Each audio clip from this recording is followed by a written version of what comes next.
part of my plans. And there we go. That's all the sport from us for now, though. Lucy will have more a bit later on. We'll see you then. Thanks, Gavin. See you soon. Good to have you with us on The Context. Time now for our new weekly segment, AI Decoded. Welcome to AI Decoded, that time of the week when we look in depth at some of the most eye-catching stories in the world of artificial intelligence. Now, last month, AI Decoded visited Paris to cover the AI Action Summit, where French President Emmanuel Macron pledged to invest 109 billion euros to help bring France up to speed in the global race to develop AI. So away from the recent summit, how are French companies and individuals adopting the use of AI? And what kind of discussions are happening behind the scenes with regard to the rise of this new technology? Well, AI Decoded went to find out. And with me is our regular AI Decoded presenter, Stephanie Hare. Exciting times in Paris then, Stephanie. Yes, one of the things that's so exciting about France is they always love to experiment, and they lead with their artists as much as with their scientists and businessmen. So we put together a very cool report that I think you're going to really enjoy. Let's have a look.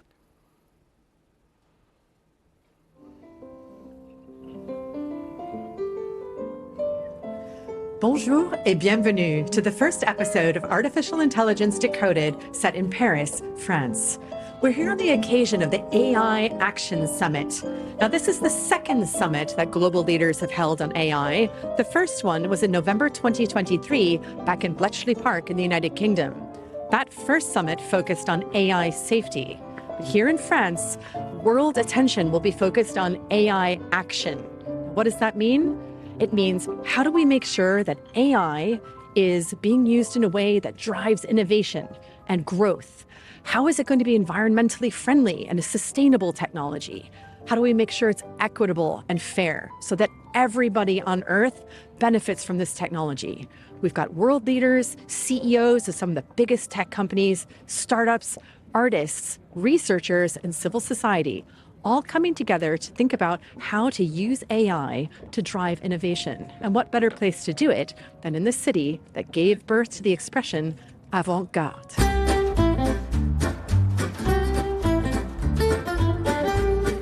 And so to the Grand Palais, where Professor Kate Crawford, one of the world's leading researchers on AI, explains why this technology requires our urgent attention.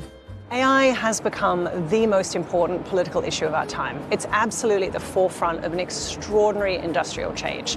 The important thing to realize is that AI is not this immaterial infrastructure. It is absolutely changing the way we live, and this is going to mean that we should all be having a say in this. So I think making this much more of a democratic issue, where we start to think about the social good and actually hold governments and companies to account to make sure that that is actually part of the vision.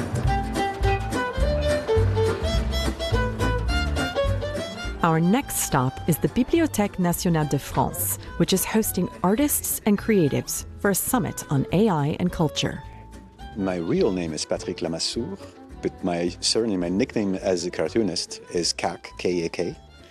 I am obviously editorial cartoonist for L'Opinion in France, which is a daily newspaper. But I'm also president of Cartooning for Peace, which is a global network all around the world of 375 cartoonists from 75 countries. And it was created in 2006 by Jean Plantu, famous French cartoonist, to use cartoons as a mean to teach democracy and human rights to younger audience, wider audiences, by doing exhibitions, publishing books, going to schools, doing workshops, and also trying to help as best as we can cartoonists when they are threatened in their job anywhere in the world. I think cartoonists are preoccupied by artificial intelligence because we all are, because they are citizens, but also because our job, potentially, is one of the jobs that could disappear because of AIs. Do you think so? Because I wonder, can AI be funny? AI can be funny. It started. I already read some stand-up sketches written by AI. It's not original. It's things you've already heard. Humor you already know, but it was kind of funny. The difficulty they have with editorial cartooning is not so much drawing. They can do that. You can have a magnificent drawing by an AI, like illustration. The thing is, you have not only to draw, but also to read the media, know what's going on around the world, to be funny, to connect ideas, different ideas that can connect to make your cartoon, and you have to be irreverent. You have to make the kind of humor that people, will say, oh, that's funny, but should I laugh about it? Like being a bit provocative. And this, the AI, combining all these elements, is very difficult for an AI. So far, I tried. They won't do it. So this says AI Safety Summit, and I believe this dates from the first AI Summit, which was held, of course, in the United Kingdom at Bletchley Park in November 2023. So this is Cal. Who is Cal, who's from the United States? Cal is one of the veteran famous cartoonists in the United States, yes. And he has this particular style, very often black and white, very often, and very dense and rich cartoon with, in my opinion, excellent character design, because you want to watch these characters. We always, as cartoonists, use symbols for countries, or for topics, or whatever. So, of course, the UK is a lion, and Europe is this kind of Greek mythology woman. Of course, China is a dragon, and America would be Uncle Sam. So these are symbols, but I love the way that he designed them. It's even if you haven't read what they say, it's already funny. So that's the talent. And then, yes, of course, as a cartoonist, you want to play with reality, what people see and what people don't see. That's what we try to do. What we think you're not seeing. So in this cartoon, it's quite obvious that it's what they say versus what they think. They say that AI is potentially really dangerous, basically, the four texts. But they all think, and I cannot wait to develop it first, because we all know there's a fierce competition. And then there's always this risk when there's a competition that you would put, let's say, your fears aside just because you want to be the first, on the arrival line. That's what the cartoon is about.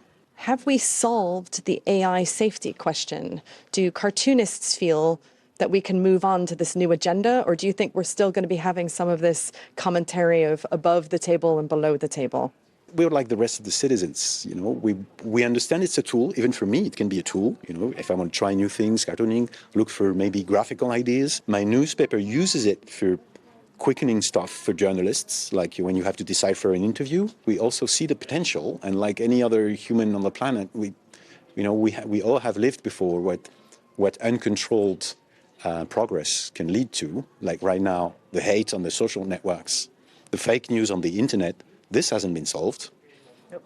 So do we want to move forward, or first do we want to make a peaceful environment and then move forward? That's a big question. Right now, the art world is being taken by storm, challenged as it hasn't been in a generation by a new tool. Some artists are fighting artificial intelligence with lawsuits, trying to protect their work.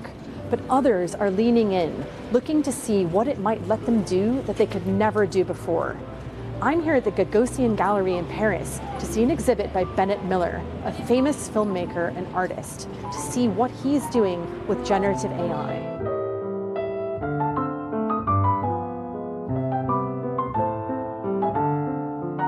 We are exhibiting a photograph by Bennett Miller.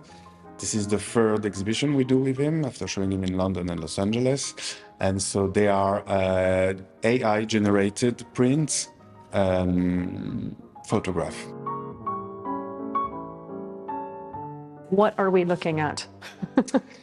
So we are looking at AI-generated prints. So we're looking at a woman. We're asking from which period is it? Is it an old photograph? Is it a contemporary photograph that looks like an old photograph? So there's a lot of question around it. You think that she's smoking, but the cigarette seems strange. You look at her hands, but her hands seems also very strange, like if she had infirmité. She's got several fingers. Yes, she doesn't have a human hand. Or maybe, you would say if it was a painting or a drawing, the hand is not quite right. It's not quite right, absolutely. So this also is something that Bennett Miller wanted to leave, because this is one of the limits of the program he's using of DALL-E 2, who is not doing well the hands. And maybe this could be fixed, but on purpose we wanted to leave it as it is, so to show also some of the limit of what the AI could generate. And this woman is not a real woman. No, it's not a real woman. Never Yes, existed. no. None of the people in this gallery, they never in the existed, images, yes. have existed. It's the synthesis of thousands and tens of thousands of images that are in this database of the program, and that creates this image. But it didn't even enter cigarettes in the program.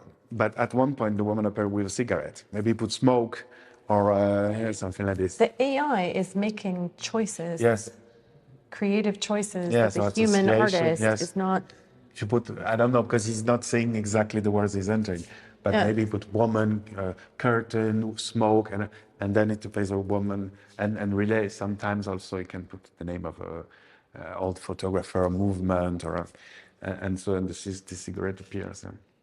Would you say that AI is a tool, or is AI an artist? Could you ever have an exposition from AI? I think AI is a tool, because behind the AI and these words, you have the intervention of the artist, and you have the many tentatives he did before he got the image he wants. Yeah. So for the moment, that he's controlling what he wants. It's not the AI itself who is creating.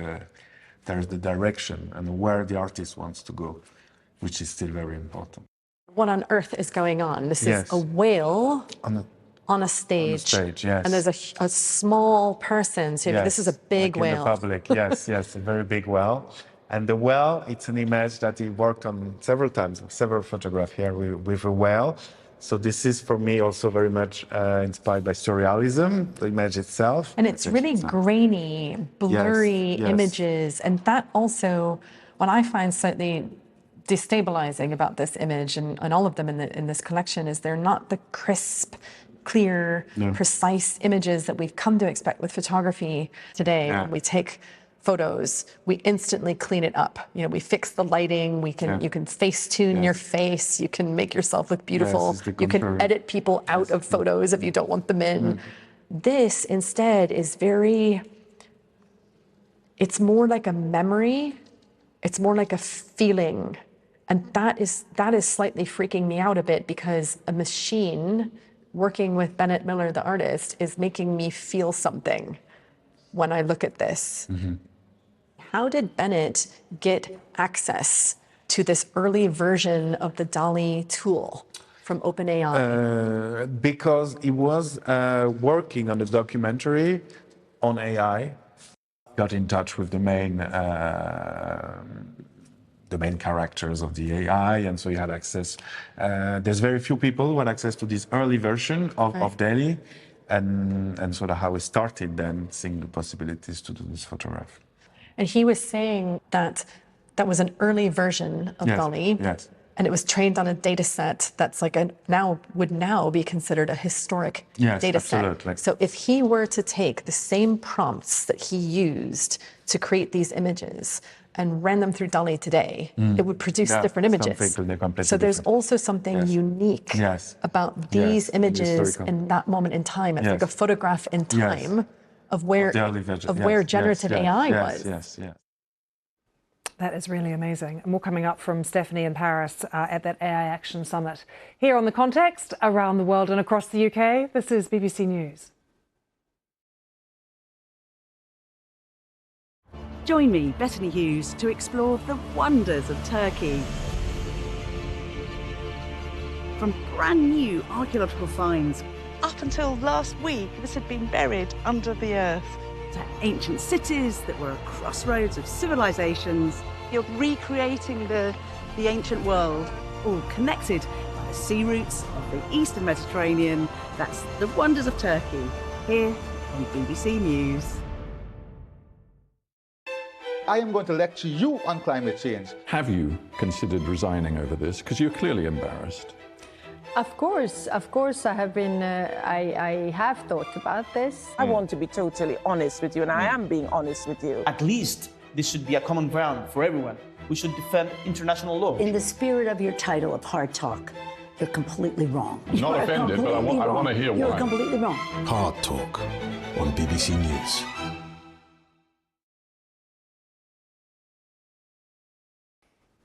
Welcome back to AI Decoded. In this episode, we're focusing on how artificial intelligence is being used in France. And joining me again is our regular AI Decoded presenter, Stephanie Hare, who you just saw has been in Paris. We were looking then at how artists are using AI to create new art, but also how the AI is starting to become the artist as well, which is quite something, Stephanie, to get your head around. You can only imagine where that's going as well. But what about other areas in France that are starting to use AI? Like we think of France and Paris and we think of fashion. So we have actually interviewed a brilliant person who's going to take us through how they are using AI to work with some of the top luxury brands in the world, which of course are mostly French. Luxury goods are a multi-billion-dollar business, and some of the most coveted and valuable luxury brands are French. So how are these creative powerhouses adapting to the age of AI? Would Yves Saint Laurent, Coco Chanel, Christian Dior, if they were alive today, would they be using AI in their processes, do you think? Oh, I think so. Especially Yves Saint Laurent. I think he would be crazy about it. I think he would create patterns with it. I think it would be very interesting into think what it can do in terms of the patterns and the fabric. Yes. Yeah. It would, and the shows, the fashion shows we would get. What does authenticity even mean today in the age of AI? It's extremely important that for luxury, we tell that story of craftsmanship. It was made by humans and humans' hands, and when you get a product, you actually get this full story of how it was sold, how it was produced by whom. I think this is where AI can help generate that universe around the product, not the product itself, but tell more interesting stories. It's extremely powerful. It's something we're learning to master. Like it allows us to move much faster. But sometimes what we see now is the new tension where actually the generative outputs can actually go a bit too far. And we have to manage expectation of what actually we're discussing, because you can now generate visuals and video with 4K quality with a lot of special effects. Would be generated, but in the actual output, do we have the time and the money to actually produce that? So that's an interesting tension. So the AI's imagination is sometimes too big. Yes. So you as the humans are almost having to rein it in. We have to.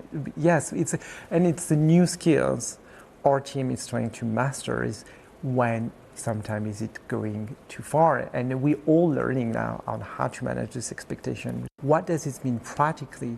Is that for our creative team or research team, they have access to AI to do the initial research on brands, deliver the insights. It's a tool where we can input a lot of data, a very large amount of data about competitive analysis that would generate very synthetic output for our team to use in the creative process. So basically it means what we used to do in 6 weeks of research, we get down to 2 weeks with the same end. So we have direct value here.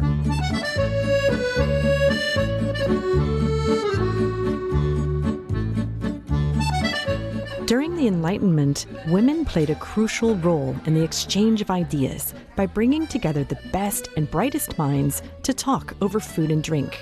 It's a tradition that continues today, as AI Decoded is invited to the party of leading researcher Dr. Sasha Lucioni.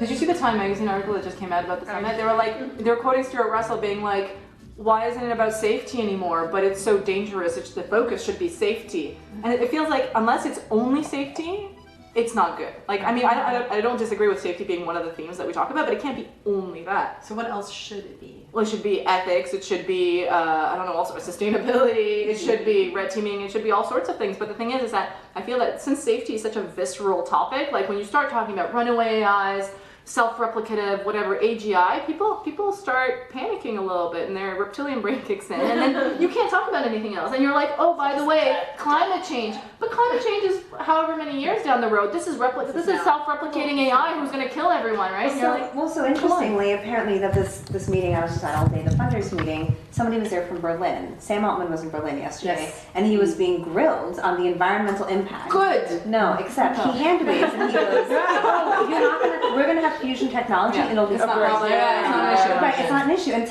I asked, I'm like, did it work? And the guy said yes. Oh, God. Of course it did. And AI transcends borders. You can't, like, I remember sometimes, I don't remember who I was talking to, and they were like, can we do a sovereign, like, British language models? And I was like, how are you going to filter the data? Like, are you going to try to check spelling, whether it has a U, if it's color, right? Like, when I read the AI Opportunities Action Plan, I was pretty disappointed because it only talks about education in terms of science. Yeah. And it talks about investing in scientists and developing programs for scientists, but I think that probably deters a lot of people who have these important interdisciplinary skills because they think there isn't place for me. And that's not what the focus is when we talk about education. So we have to stop siloing the tech and AI conversation into science, because it's so much more, but when that's the messaging, how are people going to know that? Last week I started with a simple equation saying, okay, doctors minus men plus women equal what? And the answer, when you do that within Gen AI, it's usually nurses. Yeah, Wertbeck. Yeah. And when you do minus men plus women equal first lady. President minus men plus women equals first lady. First lady. Yeah. Because we couldn't have a lady president. I mean, that'd be too crazy. It's too much. So that's part of leadership, but that's also part of under the hood. So you need to understand what's underneath, so you can unveil all the biases. And Stephanie is still with me. Really wonderful to hear from those women, Stephanie. One of the things that I've found watching what you've done from Paris is just how philosophically challenging it is to imagine that AI is going to become an artist. Yeah. That must be being debated everywhere at the moment. It is, and there's this thing because, of course, there's a big debate raging in the world of art and indeed law about copyright. So should artists be able to refuse consent for their objects to go, their creations to go into databases and be trained on? Should they get paid for it? So the lawyers are battling it out, and of course the artists are as well. But what was interesting here was we talked to a lot of creatives who were not seeing it as a threat. They really wanted to play and experiment with it. So it's not just scientists and engineers and business people who are playing with AI. Some of the biggest innovators in AI are artists. And it made me wonder, how will we know when AI becomes an artist? That's quite a question. And it could happen quite soon, right? Yes. This is all moving so fast. I know. And that's the thing, is we want to get metrics in place because there is a big philosophical debate about when will AI surpass humans, right? It's called artificial general intelligence or the singularity. And art is one of the things that really makes, you can have chimpanzees that can paint, etc. But I think you would agree that some of the most highest forms of human creativity, it's what makes us human. And so to have it where AI might be able to do it as well opens up a whole new discussion for what we're doing and what science technology might be doing. And in terms of the money that the French have announced, it's huge. There's more coming from Europe as well. Where's the money coming from? Well, so the French President Emmanuel Macron committed 109 billion euros, and then the European Union said they'd throw in another 50 billion. And then there's a private investment fund, a Champions Investment Fund, that threw in another 150. So that's 309 billion euros coming out of the European Union, the big focus on France. And that's all to challenge the United Kingdom, which is number three in the world, right now. and number one in Europe. So France is coming. The United Kingdom cannot rest on its laurels. And what's coming up next for you, Stephanie? What can we look forward to on AI DECODED? Oh my God, a very, very heavy, I'm sure I speak for every AI researcher around the world that it's busy times ahead. So we're looking at AI in healthcare here in the United Kingdom, which is leading at the forefront. We're looking at AI in China, which is fascinating. So it's the number 2, possibly number 1 power. And we're looking at climate change and sustainability, and also, again, this big question of when does AI become conscious? How will we know? If it ever happens, by the way, it might be sci-fi. Okay, Stephanie, lots to look forward to. Thanks so much for joining us once again here on The Context. You can look forward to another AI Decoded next week, of course. Plenty more to come here on BBC News. The Context continues after this break. Thanks for being with us.